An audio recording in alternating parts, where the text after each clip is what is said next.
You're listening to the 415ers podcast, part of the Odyssey Sports Podcast Network. Marc, Grandi, Evan Giddings with you here.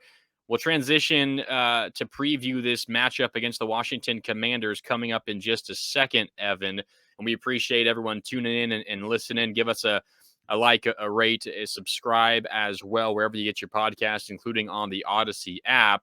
But as I was listening, Evan, to Kyle Shanahan speak to the media on Thursday, kind of stumbled across a really impressive stat that I wasn't aware of. So Shanahan was asked about the fact that teams really struggle after playing the 49ers. So regardless of the result, regardless of how they fare against San Francisco, and recently it's been poorly, they've won 7 in a row.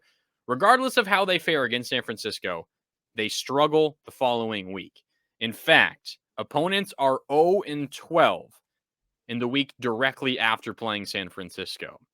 Kansas City did win their game after San Francisco, but they had a bye in between, so that one doesn't even count. This year, opponents are 0-12 after playing the San Francisco 49ers in that direct week. I'm going to play Kyle Shanahan's comments on this because I thought, maybe it's something he wasn't quite aware of. That seems to be kind of a statistician or a nerd stat that they dig deep through the schedule and figure out how it works. But Kyle Shanahan, very aware of that and seemed to be pretty proud of it as well. I mean, it is a record we're aware of, and it's one we think is pretty cool.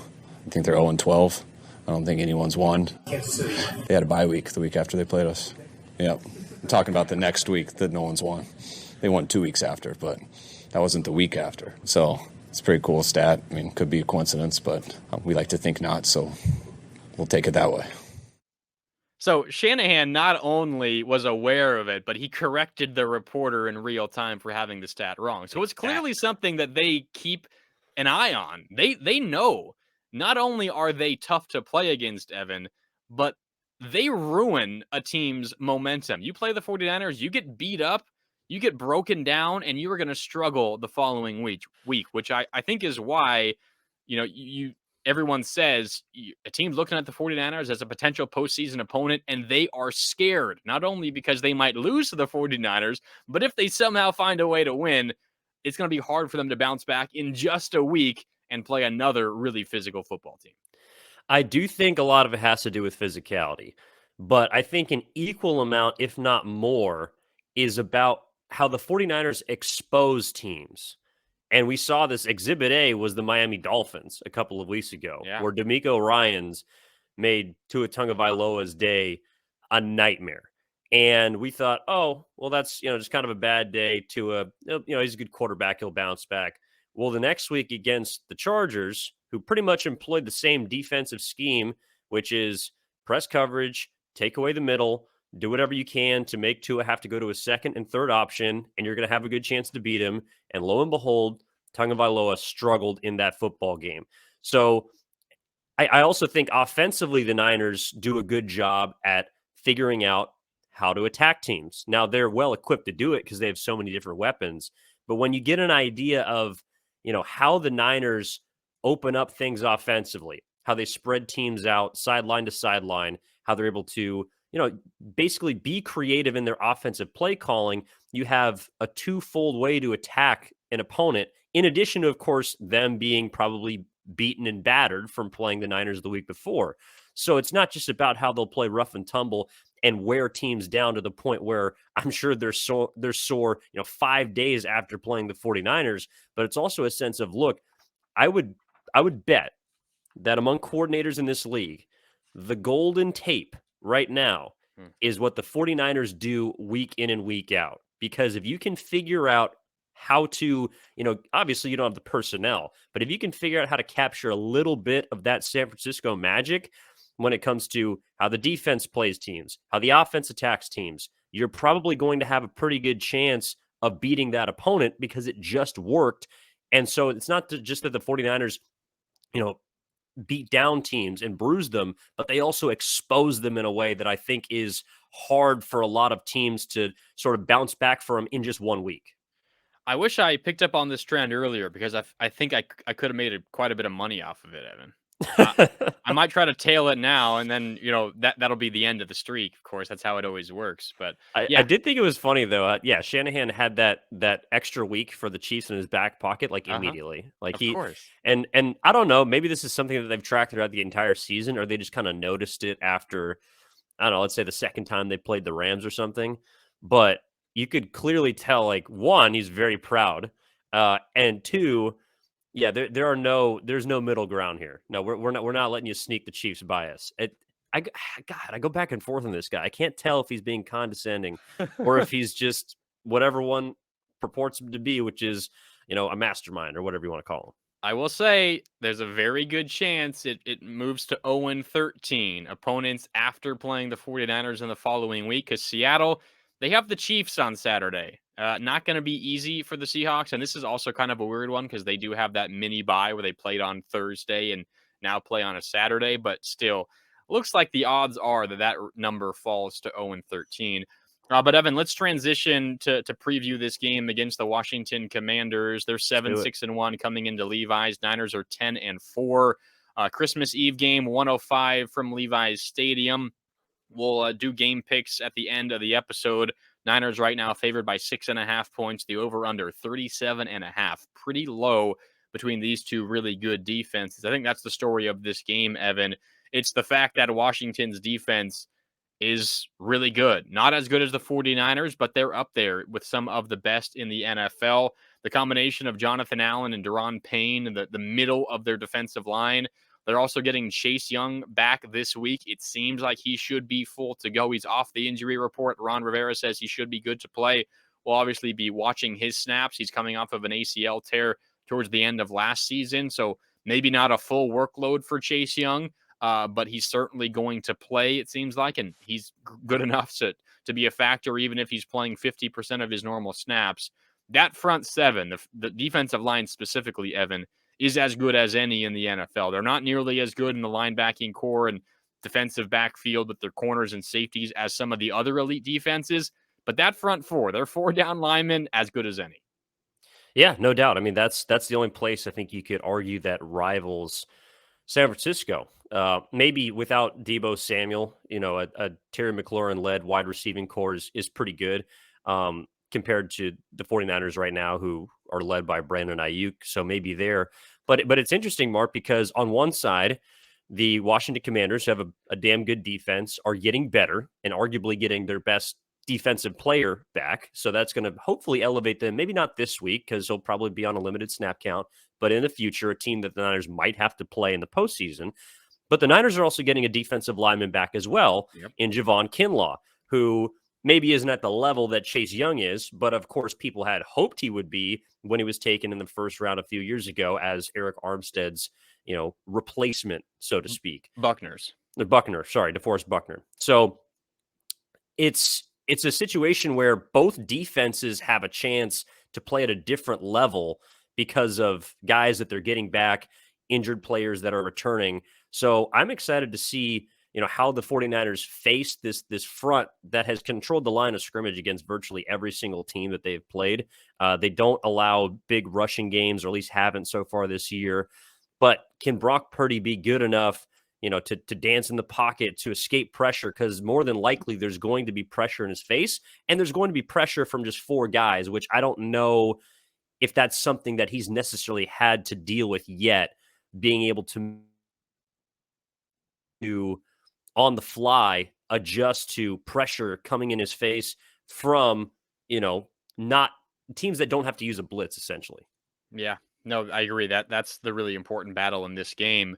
To your point about Kinlaw returning, he played the first 3 games this season as a starter, but Armstead only played the first 2. So this is the first time since week 2 that the 49ers could have all 4 of their ideal starting defensive linemen ready and able to go. Again, those 4, Samson Ebukam, Javon Kinlaw, Eric Armstead, and Nick Bosa. Those 4 guys started week 1, they started week 2, and since then, you've had 3 at times, you've had 2 at times, you have never had all 4 until potentially this week. Javon Kinlaw off the injury report. He's been activated off of IR.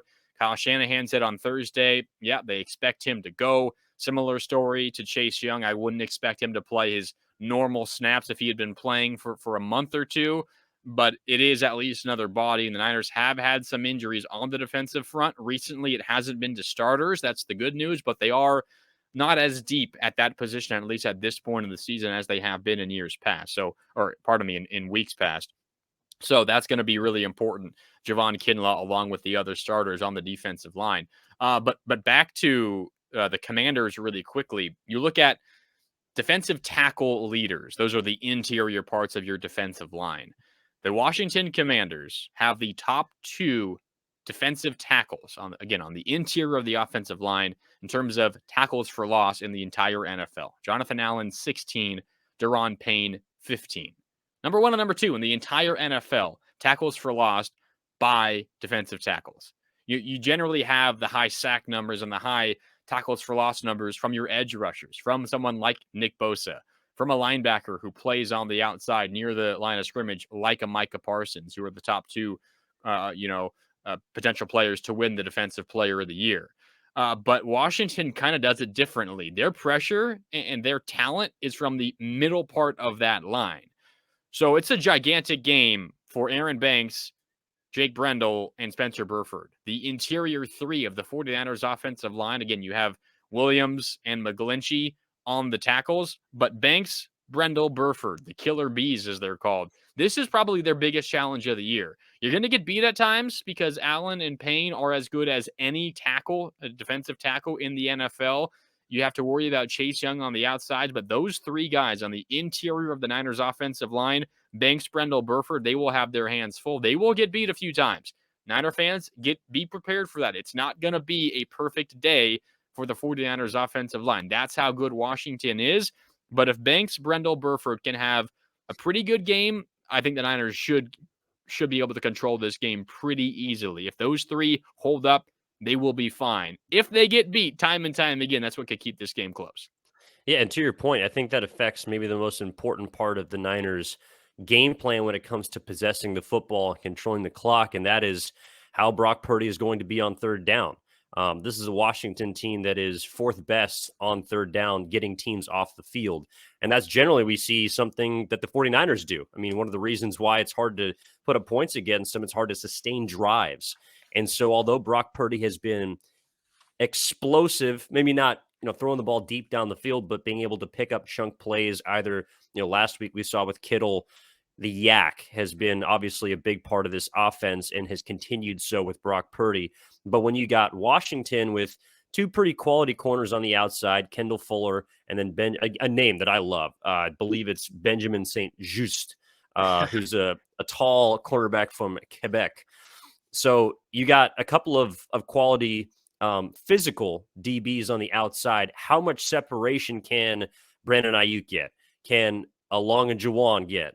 Can, the 49ers receivers not named George Kittle or Christian McCaffrey, how open can they get on third down against a team that you already know is going to give Brock Purdy this internal clock of, I got to get the ball out in 3 seconds or less? And on third down, are they in, third and longs? How do they fare? How is the running game setting up those third downs? Are they going to be behind the sticks? Or is it going to be a lot of, third and shorts? How is this team going to be able to get to the sticks, get to that first down when they need to against a Washington team that is better than almost everyone except for the 49ers at getting teams off the field on third downs?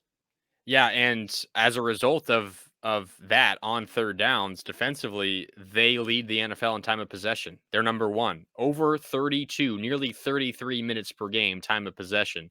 The Niners, not far behind, second best, over 32 minutes at 32 minutes and 10 seconds. So about half a minute less per game. The 49ers possess the ball than the Commanders. But I would not be shocked, Evan, if this is a game where you look at the box score at the end. Before even looking at the score, you look at the time of possession. Whichever team possesses the ball more probably has a good chance to win this game. You have the 2 best teams in the NFL at doing that. So that's going to be something to keep an eye on. Extended drives. Can you force a couple of 3 and outs? Can you put the defense on their heels? Can you tire them out? We talked about opponents struggling against the Niners following weeks. You can also get a bit of that in second halves of these games. If you possess the ball a lot, if you force the defense to be on the field often, then you might be able to reap those benefits towards the end of the game. And maybe that's enough to come out with a win. Before we get to game picks, Evan, and again, the 49ers favored by 6.5 points. The over-under set at 37.5. If you're watching on YouTube, you can see the line down there. I got to ask you, do you think this is a postseason preview? Do you think we see Niners-Commanders again in a few weeks in postseason football? This is tough. Right now, no. Right now, right now it would be the Giants, right? It would be the Giants, and the Commanders would be playing the Vikings.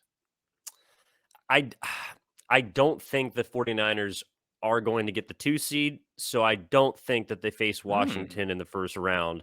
And I also don't think they would want to face Washington in the first round. I know we talked about this in the last episode, but to me, out of the playoff teams that have a potential to upset, that have a potential to go on the road and win, of those final 3 or 4 teams in the hunt, to me, Washington is the most dangerous of them. So, all right, fair enough. So we'll see. Yeah, right now it would not be, but I think there's still a pretty good chance. I again would not be surprised if the Lions get in. Lions the best offense of the bunch, but by far the worst defense of the bunch. We'll see how it all plays out over the coming months and of course or coming weeks, and we'll have it all for you here on dual threat quarterback this week, Mark. Yeah, we'll see. Gotta watch out for Taylor Heineke. He's not bad. He's a scrappy little guy, that's for sure. We'll see. He's a nice little player. He is. Nice little find for the Washington Commanders. All right, let's get to game picks here. Again, 49ers, Commanders, Saturday. It's Christmas Eve. Some holiday football for the 49ers at Levi's Stadium. 105 is the kick. Niners favored by 6.5. The over-under 37.5. Evan, I see this game being a slog, a defensive slugfest. I'm taking the under by a mile. Niners cover, though, by half a point. 17-10. Niners win. 17-10. They improve to 11-4. And you never know. Maybe they'll be the 2 seed at the end of the week. We'll see. Maybe they will. Mark, would it shock you that the first number that popped into my head was 17-10? No, I think that's the way this game goes. I don't think there's going to be many points. These defenses are elite. The Niners probably not going to give the ball to McCaffrey 32 times this week. They want to win, but they don't need to win that badly. I think this is a defensive slugfest. Niners will trust their defense in this game. Yeah, I think they have to. And I'm going to be curious as to how Kyle Shanahan, and DeMeco Ryans, approaches this game when it comes to load managing some of their stars. So the most interesting number coming out of this game, win or loss, to me will be snap count. And look, they have an advantage over Washington, who played Sunday night. So there's one less day for Washington. The 49ers obviously kind of got that mini bye of a 10-day break, but with also kind of another break coming up because you're looking at playing on New Year's Day next week against the Raiders. You're looking at a similar schedule, but obviously you're having less time than the week before. You are trying to get everyone as healthy as possible. You're trying to keep guys that are returning like Javon Kinlaw as healthy as possible. So that's another reason why I do think the score would be suppressed and why, to your point, they would trust the defense. So I think we're both on the same page, 17-10. Yeah, we'll see. 17-10 Niners is the pick. We'll probably be way wrong, but we'll see. Check in next episode of the 415ers, and we'll own up to our mistakes, or we will take a gigantic victory lap if we happen to be right. 17-10 Niners. Regardless, it should be a really fun game, a really fun weekend. Appreciate all of you guys for tuning into the 415ers 3 times a week here on the Odyssey Sports Podcast Network. Have a fantastic holiday season. Hope you're spending it with family. Hope you're having a great time watching some 49er football. Once again, we really appreciate you tuning in. Once again, Evan, have a great rest of your trip down in San Diego with family, and I'll see you again next week. Back at you, man. I got a Brock Purdy jersey in the cart. Oh, yeah? You found one? It might be for you. Who knows? Whoa. Merry Christmas. Oh, we'll see. All right. Merry Christmas, Evan. We'll talk to you later. Thanks so much, guys. You've been listening to the 415ers here on the Odyssey Sports Podcast Network.